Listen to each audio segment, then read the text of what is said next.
Hi കൂട്ടുകാരെ, news കിച്ചണിലേക്ക് എല്ലാവർക്കും സ്വാഗതം. ഇന്നൊരു ഉപ്പേരിയുടെ റെസിപ്പിയാണ് കേട്ടോ.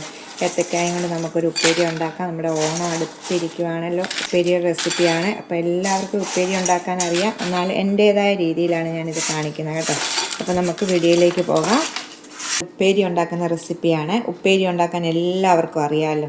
അപ്പം ഞാൻ ഉണ്ടാക്കുന്ന രീതിയാണ് നിങ്ങളെ കാണിക്കുന്നത്. ഓരോരുത്തരും ഓരോ രീതിയിലായിരിക്കുമല്ലോ ഉണ്ടാക്കുന്നത്. അപ്പോൾ കഴിഞ്ഞ ഓണത്തിന് എൻ്റെ യൂട്യൂബ് ചാനലിൽ ശർക്കര വെട്ടി ഇട്ടിരുന്നു, കളിയിടയ്ക്ക ഇട്ടിരുന്നു. അപ്പോൾ നമുക്ക് ഇത് ഉപ്പേരി ഇട്ടിട്ടില്ല. അപ്പോൾ നമുക്ക് ഇന്ന് ഏത്തക്കായും കൊണ്ടൊരു ഉപ്പേരി റെസിപ്പിയാണ്. അപ്പോൾ ഞാനിത് 1.5 കിലോ ഏത്തക്കായ എടുത്ത് വെച്ചിട്ടുണ്ട് കേട്ടോ. നല്ല വിളഞ്ഞ കായാണിത് കണ്ടോ. അപ്പോൾ നമുക്കിതിൽ നിന്നൊന്ന് പൊളിച്ചിട്ട് ഇതിലേക്ക് ഞാൻ പൊളിച്ച് വെള്ളത്തിനകത്ത് ഇട്ടിട്ട് അത് കഴുകി ഇങ്ങനെ വെള്ളത്തോരെ വെക്കുക. അങ്ങനെയാണ് കറ പോകുന്നത്. ഞാൻ എടുക്കുന്ന രീതിയാണ് നിങ്ങളെ കാണിക്കുന്നത്. അപ്പോൾ ഞാനിതൊന്ന് പൊളിച്ച് വെള്ളത്തിലേക്ക് ഇടാവേ. എല്ലാം ഞാൻ ഇതെടുത്ത് ഇങ്ങനെ വെച്ചിട്ടുണ്ട്. ഇനി നമുക്കിത് നല്ലോണം വെള്ളം തോർന്ന് കഴിഞ്ഞിട്ട് നമുക്കൊന്ന് തുടച്ചെടുത്തിട്ട് അത് കണ്ടത് ഇപ്പം ഇങ്ങനെ വെള്ളത്തിൽ ഇടുന്നതുകൊണ്ട് ഇതിൻ്റെ കറയൊന്നും ഇതേ പിടിക്കത്തില്ല. അപ്പോൾ നമ്മൾ ഇങ്ങനെ തോർന്നിട്ട് നമുക്ക് തുടച്ചെടുത്തിട്ട് വേണം അരിയാനായിട്ട്. ഇത് വെള്ളം ഒന്ന് തോരട്ടെ. നമുക്കിത് അരിയാവേ. വെള്ളമെല്ലാം പോയി ഞാൻ നല്ലോണം തുടച്ചെടുത്തിട്ടുണ്ട്. നമുക്ക് കനം കുറച്ചത് ഇതുപോലെ അരിയാം. നമ്മളിപ്പം ഇതുപോലെ കനം കുറച്ച് അരിയുവാണ്. അതെ, പെട്ടെന്ന് അറിയാം. കൈ മുറിയുന്നവർ കയ്യറയിലിട്ട് ഒന്ന് വെച്ചരിഞ്ഞ് വെച്ചാൽ മതി. ഇതുപോലെ കനം കുറച്ച് അരിയണം. ഇതേ വലുപ്പത്തിൽ കണ്ടോ. ഇതുപോലെ നമുക്ക് ഇതുപോലെ അരിയാം.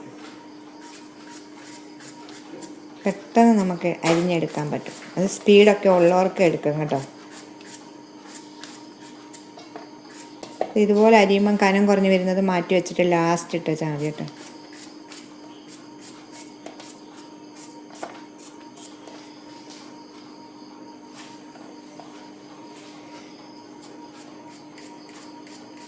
വെള്ളത്തിലിട്ട് വെച്ചിട്ട് കണ്ടോ, കറിയൊന്നും പിടിച്ചിട്ടില്ല. വെള്ളത്തിലിട്ട് തോരയ്ക്ക് വെച്ചിട്ട് നമ്മൾ തുടച്ചെടുത്തതാണ്. വെള്ളത്തിൽ ഇടുമ്പോൾ നമ്മുടെ ഇതിൻ്റെ കറയൊന്ന് പോയി കിട്ടും. ഇതുപോലെ മൊത്തം ഒന്ന് അരിഞ്ഞെടുക്കാവേ. കണ്ടോ, ഇതേ കനത്തിൽ കുറച്ച് അരിഞ്ഞിട്ടുണ്ട്. നമുക്ക് ഇത് വറുത്തെടുക്കാവേ. കുറച്ച് നമുക്ക് അടുപ്പയിലോട്ട് ഇട്ടിട്ട് ബാക്കി അരിയാം. അപ്പോൾ നമുക്ക് ഇത് വറുത്തെടുക്കാം. ഞാനൊരു ചീനച്ചട്ടി വെച്ചിട്ടുണ്ട്. അതിലേക്ക് എണ്ണ ഒഴിച്ചിട്ടുണ്ട്. ഞാൻ വെളിച്ചെണ്ണയ്ക്കകത്താണ് വറുക്കുന്നത് കേട്ടോ. അപ്പം വെളിച്ചെണ്ണയ്ക്ക് ഭയങ്കര വിലയാണ്. പക്ഷേ നമ്മൾ ചിപ്സൊക്കെ വറുക്കുമ്പോൾ വെളിച്ചെണ്ണയ്ക്കകത്ത് വറുത്താലാണ് നല്ല ടേസ്റ്റ് കേട്ടോ. അപ്പോൾ ഞാൻ അതുകൊണ്ടാണ് ഓയിലുള്ളവർ ഓയിൽ വറുത്തച്ചാൽ. ഞാനിപ്പം വെളിച്ചെണ്ണയ്ക്കകത്താണ് വറുക്കുന്നത്. വെളിച്ചെണ്ണ ഒഴിച്ചിട്ടുണ്ട്. എണ്ണ നല്ലോണം ചൂടായിട്ടുണ്ട്. നമുക്ക് കുറേശ്ശെ ഇട്ട് വറുത്തെടുക്കാം കേട്ടോ. ഞാൻ ഇടുവാണേ. നമ്മൾ ഇടുമ്പോൾ ഇങ്ങനെ കൈ കൊണ്ട് ഇങ്ങനെ ഒട്ടിപ്പിടിച്ചിരിക്കുന്ന എല്ലാം വിടിയിപ്പിച്ചിട്ട് വേണം ഇടാൻ.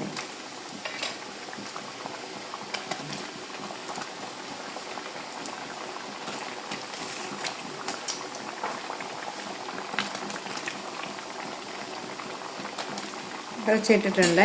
ഇട്ട ഉടനെ ഇളക്കല്ലേ. ഇച്ചിരി ഒരു 5 മിനിറ്റ് കഴിഞ്ഞിട്ട് ഇളക്കാവുള്ളൂ നമ്മൾ.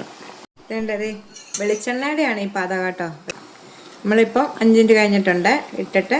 ഇപ്പോൾ ഇപ്പം ഞാൻ എപ്പോഴും വറക്കുമ്പോൾ ഇട്ട് ഒരിച്ചിരി കഴിയുമ്പോൾ മഞ്ഞൾപ്പൊടി ഉപ്പും ഇട്ടിട്ടാണ് വറക്കുന്നത് കേട്ടോ. ഞാൻ ഈയിടെ നാളൊരു ചക്ക വറുത്തതും അതുപോലെയാണ് ഞാൻ എപ്പോഴും വറക്കുന്നത് അങ്ങനെ കേട്ടോ. അപ്പോൾ നല്ല ഇതുപോലെ പിടിച്ചോളും. ചിലർ ഉപ്പും നീരൊക്കെ ഒഴിക്കും. ഇതുപോലെ ഒന്ന് വറുത്ത് നോക്കണം കേട്ടോ.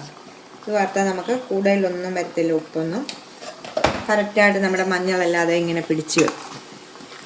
അപ്പം നമുക്ക് ഇളക്കിയിടാം.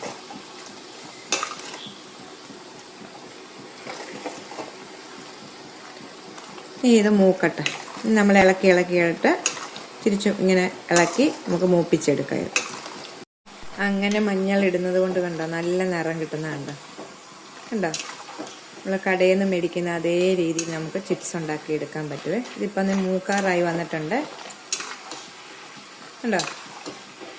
നമ്മൾ ഇതിട്ട് ഒരു 5 മിനിറ്റ് കഴിയുമ്പോഴത്തേക്ക് തന്നെ ഉപ്പും ആവശ്യത്തിനുള്ള ഉപ്പും മഞ്ഞളും ഇട്ടേക്കണം. അപ്പം അത് നല്ലോണം പിടിച്ച് ഇരുന്നോളൂ. നമ്മൾ ഇടയ്ക്കിടയ്ക്ക് എല്ലാം ഇളക്കി കൊടുക്കണം കേട്ടോ. എന്നാലേ എല്ലാവരും നല്ലോണം ഒരേപോലെ മൂത്ത് കിട്ടത്തുള്ളൂ. ആദ്യത്തെ ചിപ്സ് നല്ലോണം മൂത്തിട്ടുണ്ട്. നമുക്കിത് കോരിയെടുക്കാവേ. നമ്മൾ എടുക്കുമ്പോൾ അറിയാത്ത പിള്ളേർ ഇപ്പം പാചകം പഠിച്ചു വരുന്ന പിള്ളേരുണ്ടല്ലോ, അവർക്ക് വേണ്ടിയാണ് പറയുന്നത് കേട്ടോ. കിരികിരാന്നിങ്ങനെ ശബ്ദം കേൾക്കുന്നുണ്ടോ. നമ്മൾ ഒത്തിരി പ്രാവശ്യം ചെയ്തിട്ടുള്ള വീട്ടമ്മമാർക്കൊക്കെ അതൊക്കെ എക്സ്പീരിയൻസ് ആണ്. ഇപ്പം കുറേ പിള്ളേരിങ്ങനെ പഠിച്ചു വരുന്ന പിള്ളേരുണ്ടല്ലോ. ഇത് കണ്ടോ, നല്ല നമുക്ക് കോരിയെടുക്കാം. നമുക്ക് ഇത് ഇളക്കിയിടാം. നമ്മൾ ആവശ്യത്തിനുള്ള മഞ്ഞൾപ്പൊടി ഇടണം. ആവശ്യത്തിനുള്ള ഉപ്പും ഇടാം. ഉപ്പൊക്കെ കറക്റ്റ് ആയിരിക്കണം കേട്ടോ. ഒത്തിരി നമ്മൾ കൂടിയൊന്നും പോകണ്ട, കുറച്ചൊക്കെ ഇട്ടാൽ മതി. അപ്പോൾ ആദ്യം ഇട്ട ഉപ്പിന് കൂടെ പിന്നെയും കൂടുമോയെന്ന് സംശയം വേണ്ട. ആദ്യം ഇട്ട ഉപ്പൊന്നും ആദ്യത്തേന് മാത്രമേ പിടിക്കത്തുള്ളൂ, കട്ടയായിട്ട് ഉപ്പ് ഇതേ വരത്തില്ല കേട്ടോ. നമുക്ക് പറഞ്ഞ് മൊത്തത്തിൽ വറുത്തിട്ട് കാണിക്കാനുണ്ട്. ഇത്തിരി മൊത്തം വറുത്തെടുത്തിട്ടുണ്ട് കേട്ടോ. അത് ഇത്രയും എണ്ണ മിച്ചവും വന്നിട്ടുണ്ട്. ഒത്തിരി എണ്ണയൊന്നും തീരത്തില്ല കേട്ടോ. ഇത് നമുക്ക് ഞാൻ തോരനൊക്കെ വെക്കാനായിട്ട് എടുക്കും. അപ്പം മഞ്ഞൾ കുറച്ച് ഇട്ടാൽ മതി. അപ്പം നമുക്ക് ഈ എണ്ണ മാറ്റി വെക്കാം. ഉപ്പേരി അങ്ങനെ സൂപ്പറായിട്ട് വറുത്തിട്ടുണ്ട്. അല്ലേ, തിരുവിരാണ് ശബ്ദം കേൾക്കുന്നു. ഇപ്പം നമ്മുടെ ഉപ്പേരി മൊത്തം ഉണ്ടാക്കി എടുത്തിട്ടുണ്ട് കേട്ടോ. നല്ല മുരുമുരാന്നുള്ളത് കണ്ടോ. അപ്പം എല്ലാവരും ഒന്ന് ട്രൈ ചെയ്ത് നോക്കണം കേട്ടോ. വീഡിയോ കണ്ട് ഇഷ്ടപ്പെടുവാണെങ്കിൽ ഒന്ന് ലൈക്ക് ചെയ്ത്, ഷെയർ ചെയ്ത്, കമൻറ്റ് ചെയ്ത്, സബ്സ്ക്രൈബ് മറക്കല്ലേ. നമുക്ക് അടുത്തൊരു വീഡിയോ കാണാം. ടാറ്റാ.